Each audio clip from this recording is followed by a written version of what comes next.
विश्व वंदनीय संत सम्राट बंदी छोर सदगुरु श्री कबीर साहब जी, मेरे हृदय मंदिर के आराध्य परम पूज्य गुरुदेव जी, पूजा के योग्य सभी संत समाज में चरण कमलों में सिर झुका के त्रिवार बंदी करता हूँ। बोलिए श्री सदगुरुदेव की जय। बंदी छोर सदगुरु श्री कबीर साहब जी का जो उपदेश है, निर्मल निदाग शुद्ध साफ पवित्र है। किसी भी प्रकार का कोई भी इसमें विकार नहीं। सदगुरु श्री कबीर साहब के उपदेश में निर्मलता ही निर्मलता है, विकार नहीं है। भटकाना नहीं, भुलाना नहीं, किसी भी वस्तु का लोभ दे करके अटकाना नहीं। सदगुरु श्री कबीर साहब का उपदेश एकदम साफ है, निर्मल है, कोई कल्पना नहीं। भूत चुड़ैलें तंत्र मंत्र जादू टोना छोड़ दिया। इस ब्रह्म की तजी कल्पना विषयों से मुखड़ा मोड़ लिया। सदगुरु श्री कबीर साहब ने ये सब कुछ छोड़ दिया। इस ब्रह्म देवी देवता भूत चुड़ैलें तंत्र मंत्र जादू टोना हवन होम चार वेद 6 शास्त्र 18 पुराण देवी देवता पेड़ रूख नदी नालों की पूजा जितना भी धर्म है, सदगुरु श्री कबीर साहब ने बिल्कुल अपने अंदर से निकाल दिया था। तब संसार को उपदेश दिया और कहा कि भाइयों जागो उठो। भ्रम में सोते सोते आप लोगों को काफी समय हो गया। यदि भ्रम से नहीं जगोगे, भ्रम में सोते ही रहोगे, तो आपको काल खा जाएगा। काल, काल किसे कहते हैं? लोग जानते नहीं काल क्या है। विषयों की वासना ही काल बन के हमको खा जाएगी। भ्रम भूल कल्पना ही हमको काल बन के खा जाएगी। यही तो काल है। जो धोखे की वाणी काल है। काल जाल में फंसाने वाले मायावी गुरवा लोग हैं। विषय वासना में फंसाने वाले संसार में ये स्त्री पुरुष बहुत है। जो इनके जाल से छूट गया, समझ लो वो काल जाल से छूट गया। ये काल जाल है। काल जाल का बहुत बड़ा विस्तार है और यदि समझ में आ जाए तो कुछ भी नहीं। समझो तो बात जरा सी है, न समझो तो बड़ी धरासी है। समझ में आ जाए तो कोई बड़ी बात नहीं, और समझ में न आवे तो ये कल्पना हमको जीवन भर रुलाती है। मोह ममता आसक्ति हमको जीवन भर रुलाती है। विषयों की वासना हमको दगद दगद करके तड़पा तड़पा करके मारती है। और मायावी गुरबा लोग हमको धोखे में फंसाते रहते हैं, बहुत बुरी तरह लूटते हैं। इतना लूटते हैं कि जब तक सांस रहती है तब तक वे खून को चूसते ही रहते हैं, भटका भटका करके मारते हैं। सदगुरुदेव जी पुकार के समझाते हुए कहते हैं कि हे ज्ञानी हो, विद्वान हो, आज यदि आप लोग अपना सुधार कर लोगे और भ्रम से छूट जाओगे तो आप दूसरों को भी छुटा सकते हो। जब आप ही नहीं छूट पाए तो दूसरे को क्या छुड़ाओगे? आपने खारी खाए खान पर खावे, स्वयं तो खारी राख खा रहा है और दूसरे को कह रहा है खान लो भैया, खान खाओ, तो उसके का मुख में खान लगेगी। जो बांटेगा वही तो जीभ पर जाएगा। रसगुल्ला खाएगा तो रसगुल्ले का स्वाद आएगा, बर्फी खाएगा तो बर्फी का स्वाद आएगा, और मिट्टी खाएगा तो मिट्टी का तो आएगा और काय का आएगा। ठीक इसी प्रकार से यदि चेतन पूजा करेगा, दीन दुखियों को सहायता देगा, तो उसको भी सहायता मिलेगी, और धोखा देगा तो धोखा ही मिलेगा। खेत में मक्का बोएगा, समय आने पर भुट्टे खाएगा सेक सेक करके। बाजरा बोएगा, बाजरा मिलेगा, मक्का, बाजरा, चना ये मिलेंगे। और यदि बबूल के बीज बो दे और कहे कि मुझे मक्का, बाजरा, गेहूं, चना जो मिले, तो नहीं मिल सकते। जो बोएगा वो ही मिलेगा। तो धोखा दिया है तो धोखा ही मिलेगा, बच नहीं सकता। किसी प्रकार से धोखा मिलेगा ही मिलेगा। किसी को यदि छत से ढकेल के मारेगा तो एक न एक धक्का उसमें भी लगेगा, जैसा करेगा। किसी को अग्नि में जलाएगा तो वो भी एक दिन अग्नि में जलेगा, बचेगा नहीं, कितने भी यत्न कर ले। पूरा जीवन पत्थर पूजेगा, चेतन पूजा नहीं करेगा, तो उसको धोखा ही मिलेगा, वो जड़ाध्यासी बनेगा। चेतन पूजा नहीं किया तो चेतन के द्वारा उसे सहारा नहीं मिलेगा, भटक भटक करके मरेगा। सदगुरुदेव जी पुकार के समझाते हुए कहते हैं कि यदि आप लोगों को अपना अंतःकरण पवित्र करना है, अपना जीवन सुधार करना है, भवजाल से छूटना है, अच्छी वृत्ति बनानी है, अच्छे आचरण बनाने हैं, तो पार की सदगुरु की शरण में लग करके अपना उद्धार कर लो जल्दी से जल्दी। यदि उद्धार नहीं कर पाए, विनाश की तरफ बढ़ते गए, दूसरों को धोखा देते रहे, तो मल विक्षेप आवरण के दाग अंतःकरण में लग जाएंगे, और इतने लग जाएंगे कि फिर वो छुड़ाने से नहीं छूटेंगे। लोहे की कढ़ाई पर जंग लग जाती है, यदि उसको साफ करके नहीं मला जाए तो एक दिन इतनी जंग हो जाती है कि वो छुड़ाने से नहीं छूटती। हाथों में फफोले पड़ जाते हैं, रगड़ते रहो। यदि ज्यादा घिसोगे तो छिद्र हो जाते हैं।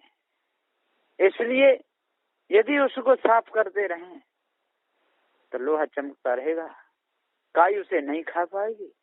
ठीक इसी प्रकार से हम पार की संतों का संग करते रहेंगे, सत्संग सुनते रहेंगे, तो हमको विषय वासना रूपी जंग नहीं लगेगी, भ्रम भूल कल्पना रूपी जंग नहीं लगेगी, मायावी गुरुवा लोग हमको अटका भटका लटका नहीं पाएंगे। विषय वासना में हमको कोई भी फंसा नहीं सकता। सदगुरुदेव का निर्मल उपदेश है, शुद्ध साफ है, किसी भी प्रकार का इसमें विकार है ही नहीं। यदि कोई इसमें विकार समझता है तो उसकी बहुत बड़ी भूल है। इसलिए इस भूल को मिटाना चाहिए। जब तक भूल हमारे अंदर से नहीं मिटेगी तब तक हम धोखे में फंसे ही रहेंगे। सदगुरुदेव जी पुकार के समझाते हुए कहते हैं, रामय गावे और समझावे, हर जाने बिन विकल फिरे। राम के गुण गाता है, राम के नाम की माला फिराता है, दूसरों को समझाता है, लेकिन स्वयं राम को जानता नहीं कि राम क्या है। कोई दशरथ के पुत्र राम का भजन करता रहता है, कल्पना से परमात्मा मान कर उसके नाम की माला फेरता रहता है, अपने आप को जानता नहीं, चेतन की रक्षा करता नहीं, भूखे को भोजन देता नहीं, और राम का नाम रटता है। रामय गावे और समझावे, और दूसरों को खूब समझाते हैं, और अपने कर्म सुधारता नहीं। अपने अवगुणों को तजता नहीं, पत्थर पूजा छोड़ता नहीं, पृथ्वी जलवायु अग्नि की पूजा छोड़ता नहीं, इस ब्रह्म की झूठी कल्पना को अपने अंदर से निकालता नहीं। राम गावे और समझावे, हरि जाने बिन विकल फिरे और हरि को जानता नहीं। हरि किसे कहते हैं?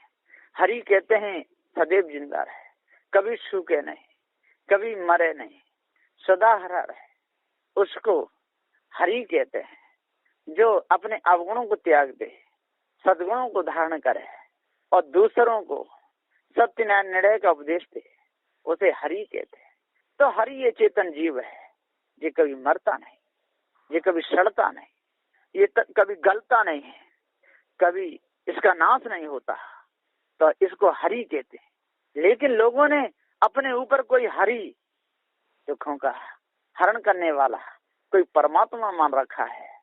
कितनी बड़ी भूल है। यदि कोई दूसरा परमात्मा हरि होता तो गाय भैंस बकरे क्यों कटते? ये भरम भूल कल्पना क्यों छाती है? विचार संसार में क्यों होते? आज जेल संसार में क्यों बनी होती है? जेलों में जो मुलजिम क्यों होते? इसलिए सदगुरुदेव जी पुकार के कहते हैं कि कोई हरि दूसरा नहीं, कोई संसार को चलाने वाला नहीं, कोई विकारों का हरण करने वाला नहीं। हरि अविनाशी ये चेतन जीव है, अपने गुणों को धारण करके, सद्गुणों को धारण करके अवगुणों को आज ही तज सकता है, यदि तजना चाहे तो, और नहीं तजना चाहे तो उसको तो यम की मार, विषय वासना की मार, भरम भूल कल्पना की मार, मायावी गुरुवा लोगों की मार खानी ही पड़े, बचेगा नहीं। तो रामय गावे और समझावे, हर जाने बिन विकल फिरे, यही मुख वेद गायत्री उचरे, ताकि वचन संसार तरह। लोगों को बहुत बड़ा भ्रम है, जिसके मुख से वेद सुने जाते हैं, जिसके मुख से वेदों का उच्चारण होता है, गायत्री मंत्र का उच्चारण होता है, उससे सारा संसार तर जाता है। ये बिल्कुल भूल है। हर जाने बिन विकल फिरे, जय मुख वेद गायत्री उचरे, ताकि वचन संसार तरे। किसके? जो संसार में बड़े बड़े पंडित, बड़े बड़े ज्ञानी, बड़े बड़े ध्यानी जो डोल रहे हैं, जो दूसरों को समझा रहे हैं, वेदों को पढ़ रहे हैं, मुख में से उच्चारण कर रहे हैं, कहते हैं उनकी सेवा से, उनकी पूजा से सारे संसार का तरन तारण होता है। लेकिन ऐसा नहीं होता, ये सारा भ्रम है।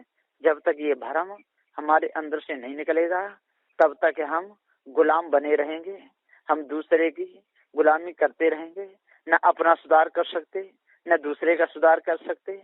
पथरी पथराओं को पूजने से, तंत्र मंत्र जादू टोना से, हवन होम से न किसी का सुधार कभी हुआ है, न होगा। सदगुरुदेव जी पुकार के समझाते हुए कहते हैं कि यदि कोई वजन उठवाना है, 10, 20, 50 किलो सिर पर रखवाना है, कोई देवी देवता उठवा के सिर पर नहीं रख सकता है। उसके लिए किसी न किसी मनुष्य की जरूरत पड़ेगी। भूख लगी है, हाथ कमजोर हैं, बना नहीं सकते, कोई मनुष्य बनाने वाला ना हो तो भूखा ही सोना पड़ेगा। देवी देवता का कितना भी भजन करते रहो, हनुमान चालीसा रटते रहो, दुर्गे चालीसा रटते रहो, 4, 2, 6, 7, 18 प्राणों का उच्चारण करते रहो और देवी देवताओं का नाम ले ले करके खूब चिल्लाते रहो, लेकिन भोजन नहीं बन सकता। भोजन बनेगा तो जिंदा मनुष्य के द्वारा बनेगा, जिसकी तबीयत ठीक हो, जिसके हाथ पैर ठीक हो, जिसका शरीर सही काम करता हो, वही बना सकता है। इसको आंखों से दिखता नहीं, कानों से सुनता नहीं, हाथ इसके कमजोर, पैर कमजोर, उठा बैठा जाता नहीं, शरीर रूपी गाड़ी जिसकी कमजोर हो गई, वो भी नहीं बना सकता है। तो सदगुरुदेव जी कहते हैं कि हे भाइयों, हे विद्वानों, आपको विद्वान तो क्या कहना है, भूले हुए लोग हो, ये बताओ तो पत्थर की मूर्ति आपका क्या भला कर सकती है? आपको क्या वो रोटी बना के दे सकती है? हाँ, धोखा दे करके उसमें पैसे तो आप चढ़वा सकते हो, माल बहुत चढ़वा सकते हो, लूट लूट के खाते रहते हो, वहाँ घंटे बजाते रहते हो, तंत्र मंत्र जादू टोना फंसा फंसा करके सारे संसार के लोगों को उल्लू बनाते रहते हो। ये कब तक उल्लू बनाते रहोगे? आपका कहाँ तक चलेगा ये उल्लू बनाना? एक न एक दिन आपको कर्म का फल जरूर भोगना पड़ेगा और आप कर्म की मार जरूर पड़ेगी। कर्म रूपी हथकड़ी जो कर्म किया है, वो हथकड़ियां आपके हाथों में पड़ जाएंगी। एक दिन आपको बिलबिला बिलबा के तड़प तड़प करके मरना पड़ेगा। कोई आपके काम नहीं आएगा, जो धोखे से, जो चोरी से, जो धोखा दे करके, भ्रम में फंसा करके देवी देवताओं के नाम पर जो आपने धन संपत्ति लूटी है वो यहाँ की यहीं रह जाएगी। और फिर आपको गाय भैंस गधा घोड़ा बनना पड़ेगा और फिर उन्हीं में बधोगे मोटी मोटी सांकल से, और मार भी पड़ेगी और दूध भी नहीं दोगे तो लाठी की मार पड़ेगी और पैर बांध बांध के दूध निकालेंगे। और जब आप दूध नहीं दोगे तो आपको कसाई ले जाएगा और कसाई काट काट करके मांस को बेच देगा। साधु देव जी पुकारे के समझाते हुए कहते हैं, इसलिए किसी को धोखा देना पाप है। जिंदे की पूजा छुड़वाना और मुर्दे की पूजा करवाना ये पाप है। सत्संग रूपी गंगा छुड़वाना और भरम भूल रूप को सत्संग कहना, धोखे की बातों को सत्संग कहना, देवी देवताओं कल्पना को सत्संग कहना, धोखे में जो फंस जाता है वो सत्संग नहीं। जो धोखे से छुड़ाने का उपदेश है वो सत्संग है। जो धोखे से बचाने का सत्संग है वही सत्संग है। वही महापुरुषों का उपदेश साधु श्री कबीर साहब जी ने जो सत्य न्याय का जो उपदेश दिया है, बहुत से छुड़ाने का उपदेश दिया है, जीव को अजर अमर अखंड बताया है। इसके ऊपर कोई ईश्वर परमात्मा देवी देवता नहीं है। जब तक हम इस विचार को, इन गुणों को धारण अंदर नहीं करेंगे तब तक हम संसार के चक्कर में फंस करके विषय वासना भरम भूल रूपी जंजीर में बंधे रहेंगे। हम कितने भी बड़े लक्ष्मी चंद हो जाएं, या कितने भी फैक्ट्रियां खोल लें, या कितने हमारे नीचे नौकर काम करें, चाहे 10, 20, 50 लाख रुपया हर समय हमारी जेब में रखे रहें, लेकिन अंत समय पे काम आएगा तो जिंदा मनुष्य ही आएगा, कोई नहीं आएगा। न वो पैसा काम आएगा, न कोठी बंगले काम आएंगे, न गड़ा हुआ धन काम में आएगा, कुछ भी नहीं आएगा यदि मनुष्य हमारे पास जिंदा न हो और हमको पारक ज्ञान न हो, सत्य का हमको बोध ना हो, तो न हम अपना भला कर सकते न दूसरे का भला कर सकते। सारी संपत्ति यहाँ पर पड़ी रह जाएगी। कोठी बंगले खड़े के खड़े रह गए, हीरे मोती जड़े के जड़े रह गए, साथ में कुछ नहीं जाता है।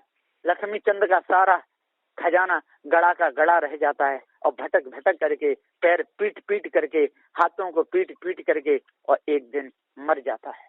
इसलिए साधु देव जी पुकार के समझाते हुए कहते हैं, धोखा देना बंद करो, भ्रम में फंसाना बंद करो और अपने आप को जानो। अष्ट महासाधुओं को अपने अंदर धारण करो, 10 दोषों पर विजय प्राप्त करो और पारखी संतों का संग करके और सत्संग करके अपने अंतःकरण को बिल्कुल पवित्र कर लो, तब शांति मिलेगी। बस इन्हीं वचनों के साथ में मैं अपनी वाणी को विराम देता हूँ। बोलिए श्री सद्गुरुदेव की जय।